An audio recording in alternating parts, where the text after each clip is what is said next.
بسم الله الرحمن الرحيم.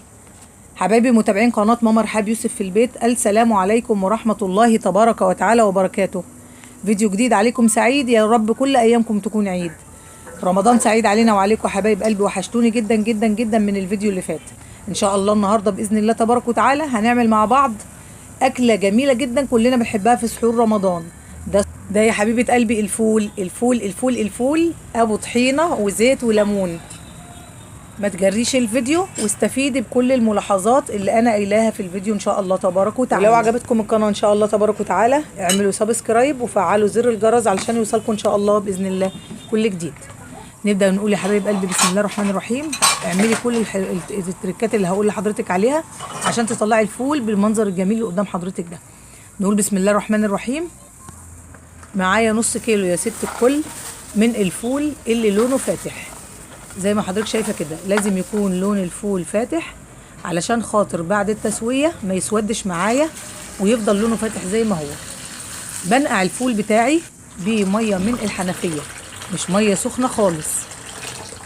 ليه يا ست الكل بنحط ميه من الحنفيه عاديه مش سخنه؟ لان الميه السخنه بتخلي القشره معايا بعد التسويه بتكون ناشفه، بتكون القشره ناشفه، فبنحط الميه من الحنفيه. انا غسلت الفول ده يا حبيبه قلبي مره واثنين وثلاثه، ونقعته من بالليل لحد الصبح علشان الحبايه تكبر زي ما حضرتك شايفه كده وتسرع معايا التسويه. طبعا النقع الطويل بيسرع التسويه معايا ان شاء الله تبارك وتعالى، وبيسهل عليا التسويه على البوتاجاز، ما بتطولش معايا مده كبيره. ومعايا كمان كوبايه كبيره من الفول المدشوش بنقعه من بالليل علشان خاطر اضمن انه شرب ميه كتير ومش هيغلبني اثناء التسويه. وبقلب الفول المدشوش مع الفول الصحيح كويس جدا جدا جدا. معايا كوبايه من العدس الاصفر، ببدا ان انا اغسلها كويس جدا زي ما حضرتك هتشوفي كده واخلي ميتها بيضه زي الفل. حضرتك لازم نغسله كويس جدا لانه بيكون فيه شوائب وبيكون فيه حاجات سمراء مش مستحبه، فبغسل العدس كويس جدا. وببدا طبعا احط الفول المدشش على الفول الصحيح بتاعي، وبحط كمان العدس وبقلب الثلاثه مع بعض كده. ببدأ يا ست الكل ان انا اقلب كويس جدا زي ما حضرتك شايفه، وبنزل بميه مغليه جدا زي ما حضرتك شايفه، مولعه جدا، ربنا يبعد عننا النار واهل النار. ولازم اغطي الحله تماما تماما بالميه المغليه، يعني الميه المغليه بتكون عاليه جدا فوق الفول علشان ياخد راحته اثناء التسويه في الحله، وكمان هيزيد معايا في الحله.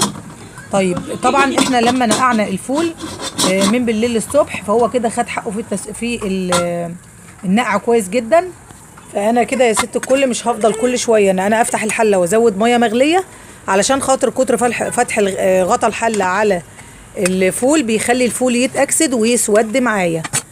طبعا بشيل الريم زي ما حضرتك شفت كده، وبعصر ليمونه كامله من اللي هي الليمون القضيه الكبير او ليمونتين صغيرين وبفضيهم على حله الفول ده علشان خاطر الليمون بيمنع اكسده الفول بتاعي، وكمان ما يخليهوش يسود معايا ويكون شكله مش لطيف بعد التسويه.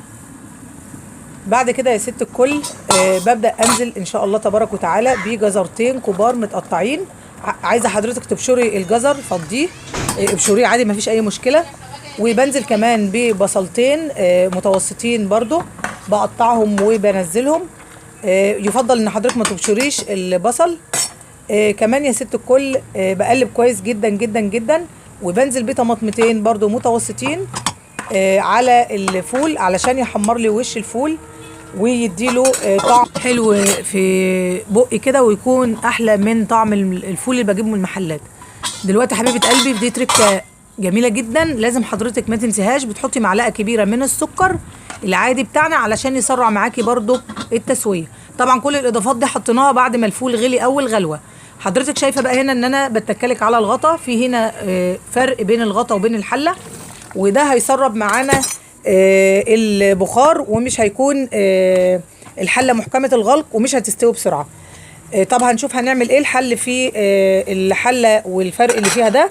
بعد ما شلت طبعا الريم، شوفي حضرتك بقى بعمل ايه. بجيب اي حاجه تقيله زي مثلا البرام دهوت وفوقيه حله صغيره او براد مليان ميه علشان يحكم لي الغطا والحله ما تطلعش البخار بتاعها ويستوي الفول بسرعه. بعد ما يغلي الفول يا ست الكل هبدأ ان انا اوطي عين البوتاجاز خالص جدا جدا جدا زي السهراية لمدة 4 ساعات. وبعد ال4 ساعات هفتح على الفول، هشوفه ان كان استوى معايا خلاص هحط له بقية الاضافات، وان ما كانش استوى هسيبه تاني على عين السهراية بتاعة البوتاجاز. انا فتحت بعد ال4 ساعات اهوت، لقيت الفول بتاعي دايب دوب يا حبايب قلبي. ولو حضرتك حابه تخلي الفول بتاعك احمر زي بتاع المحلات، بتحطي معلقه كبيره من البابريكا، بس بلاش تحطي البابريكا المدخنه، مش هتكون حلوه معاكي ومش هيعجبك طعمها. بقلب كويس جدا جدا جدا. وكمان لو انا عايزه الميه بتاعت الفول تكون تقيله، بجيب نص كوبايه من الميه او كوبايه من الميه وبحط فيها معلقتين من النشا، وبدوب كويس جدا جدا جدا. انا بحط كوبايه من الميه تكون من الحنفيه، وبدوب فيها معلقتين النشا. النشا ده يا ست الكل هيخلي ميه الفول تربط معاكي وتكون متماسكه. تبارك الرحمن. لو عجبك منظر الفول دوت، اعملي لماما رحاب سبسكرايب وفعلي زر الجرس علشان يوصلك مني كل جديد. حبايب قلبي، اوصيكم ونفسي بتقوى الله تبارك وتعالى وقراءه القران يوميا ولو ايه واحده، والعمل بها وتنفيذها على مراد الله تبارك وتعالى. شوفي حضرتك تبارك الرحمن الفوله دايبه ازاي، بسم الله ما شاء الله، احلى من احلى فوله بتتعمل في اي مكان. جميله جميله جميله يا ست الكل. بالف هنا وشفا لنا ولكم، وكل عام وحضراتكم بالف خير وصحه وسعاده يا رب.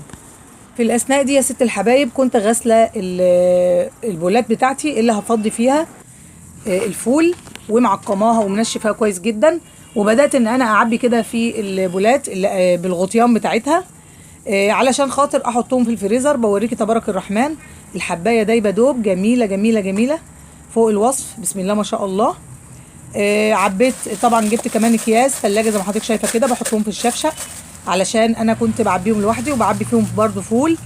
يبقى بنحط في اكياس، وبنحط في علب لها غطيان، وببدا ان انا احفظهم ان شاء الله تبارك وتعالى كل الكميه اللي هنعملها دي مع بعضنا في الفريزر، وبشد منها على قد احتياجي ان شاء الله في السحور. عملنا مع بعض يا ست الكل 6 علب بغطيانهم، وادي العلبه ال7 اهيت تبارك الرحمن. شوفي الفوله دايبه ازاي، بسم الله ما شاء الله. تقديرا من حضرتك لمجهودي، اعملي لي اشتراك ولايك وشير وتفعيل زر الجرس عشان يوصلك مني ان شاء الله تبارك وتعالى كل جديد. طبعا خلي بالك ان التسويه بتكون على نار هاديه جدا جدا جدا زي السهرايه او الشعله البسيطه جدا التي تكاد لا تذكر، لمده 4 ساعات او 6 ساعات او 8 ساعات حسب الفول بتاع حضرتك. اشوفكم على خير ان شاء الله باذن الله تبارك وتعالى. طبعا بنحطه في قلب لو فضل عند حضرتك اي فول ناشف لازم تحطيه في بطرمان محكم الغلق، يكون ازاز علشان خاطر لونه ما يسودش ويخشوا الهواء، وبالتالي الهواء يا ست الكل لو دخل للفول حتى وهو ناشف هيأكسده وهيخليه يسود معاكي. اشوفكم على خير ان شاء الله، والسلام عليكم ورحمه الله تبارك وتعالى وبركاته، ورمضان سعيد علينا وعليكم، وكل عام وحضراتكم بألف خير وصحه وسعاده.